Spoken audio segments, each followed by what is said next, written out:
I would like to say about the gender equality.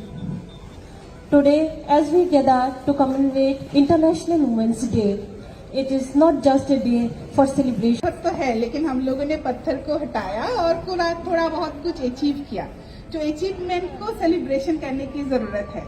For me women's day is every day is a women's day, क्योंकि हम लोग हर दिन किसी ना किसी तरीका से प्रॉब्लम फेस करते हैं, रोड ब्लॉक्स होते हैं, उसको हटाते और वी जस्ट हम लोग सक्सेस लाते हैं अपने लाइफ में।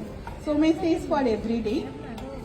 सर ने बहुत बढ़िया से हिस्ट्री बोला है, so I am not going into that. I have given responsibility to talk on inspiring inclusion through gender sensitisation. हम लोग अभी कौन सी सेंचुरी में खड़े हैं? 21st सेंचुरी में।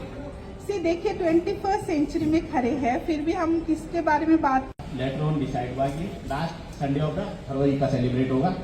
उसके बाद जब फर्स्ट वर्ल्ड वार जो है शुरू हुआ 14 में, उसके तो काफी रशिया के अंदर 2 मिलियन करीब। आप सबको इंटरनेशनल वुमेन्स डे पर हार्दिक शुभकामनाएं।